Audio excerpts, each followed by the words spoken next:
BJP के लोग BJP से ही नाराज हैं। बीजेपी के खिलाफ खड़ी हुई है, जो 80-20 का नारा देते हैं। हम लोग 80 में आते हैं कि 20 में आते हैं, क्योंकि आधी आबादी इनसे इतनी पीड़ित है जिसकी आप कल्पना नहीं कर सकते। पाताल में ढूंढने चले जाते थे, वो मुख्यमंत्री आवास में नहीं ढूंढ पा रहे कि अधिकारी वहीं छिपा हुआ है, कि लोगों को भटकना पड़ रहा है। और इधर जो देखने को मिल रहा है, बीजेपी के लोग बीजेपी से ही नाराज हैं। बीजेपी के लोगों को भी नहीं न्याय मिल रहा है। बीजेपी के खिलाफ खड़ी हुई है। और करप्शन का ऐसा नजारा किसी ने नहीं देखा होगा, किसी सरकार में नहीं हुआ होगा कि एक आईएएस अधिकारी को पकड़ लिया गया, उसके बीच के जो हिसाब किताब बनाता था, या दलाल बोले या कोई और दूसरा शब्द बोले, जो मैनेजमेंट का काम करता था, उसको पकड़ लिया गया। और सुनने में आ रहा है कि वो केवल एक आईएएस अधिकारी का मैनेजमेंट नहीं करता था, कई लोगों का वो मैनेजमेंट करता था। ये भ्रष्टाचार का मामला नहीं था, ये जो बंटवारे में झगड़ा हुआ उसका वजह से ये पोल खुल गई। जो बंटवारे का झगड़ा था उससे पोल खुली है।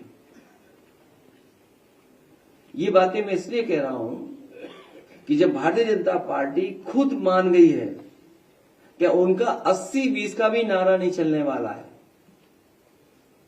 जो 80-20 का नारा देते हैं,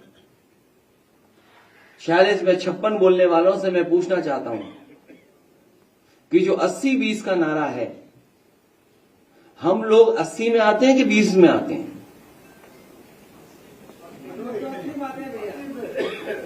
जो 46 में 56 का नारा देते थे, मैं उन्हीं से जानना चाहता हूं कि मैं 80 में आता हूं कि 20 में आता हूं। 80 में कि 20 में ये सरकार बताए, लेकिन सच्चाई तो ये है कि 80-20 का मामला नहीं है, ये 90-10 का मामला है। क्योंकि आधी आबादी इनसे इतनी पीड़ित है जिसकी आप कल्पना नहीं कर सकते। आधी आबादी को, पीडीए परिवार को जोड़ दें तो ये हिसाब किताब 90-10 का बनता है। जो लोग निवेश लाना चाहते थे वो विनाश ले आए, उन्हीं का अधिकारी पकड़ा गया। सुनने में तो आ रहा है कि मुख्यमंत्री आवास में ही सब छिपे हुए हैं भ्रष्टाचारी लोग। जो लोग न जाने कहां पाताल से ढूंढ लाते थे लोगों को, पाताल से, पाताल में ढूंढने चले जाते थे, वो मुख्यमंत्री आवास में नहीं ढूंढ पा रहे कि अधिकारी वहीं छिपा हुआ है। अभी तो वो भी नहीं ढूंढ पाए, उस अधिकारी को भी कोई नहीं ढूंढ पाया जिसने उत्तर प्रदेश का, सुनने में आया है, अखबारों की खबरों में आया कि उत्तर प्रदेश के अधिकारी के कई 100 करोड़ रुपया दूसरे स्टेट में पकड़े गए थे। इसलिए जो लोग कमजोर हो गए हैं, उनका अपना वोट खिसक गया, जनता जागरूक हो गई।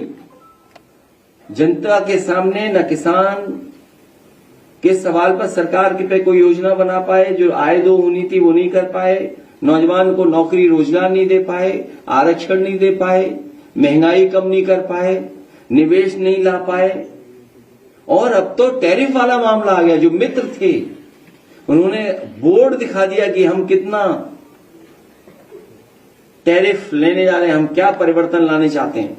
जब अमेरिका जैसा देश अपनी अर्थव्यवस्था को बचाने के लिए दूसरे देशों पर पाबंदियां लगा रहा है, तो सरकार ये बताए जो 1 ट्रिलियन जाने कौन से ट्रिलियन तक ले जाने के लिए हमारे आपकी अर्थव्यवस्था कहां खड़ी है।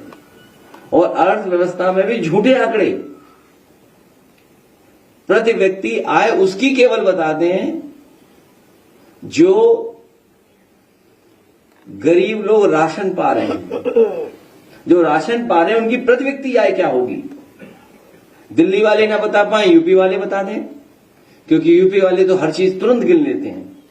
अभी तक हिंदू श्रद्धालु जिनकी जान चली गई उनको नहीं गिन पाए, जो आने जाने में श्रद्धालु जिनकी जान चली गई सड़कों पर, उनकी गिनती नहीं बता पाए। जो हजारों हिंदू श्रद्धालु खो गए, उनकी गिनती न उनको ढूंढ पा रहे हैं।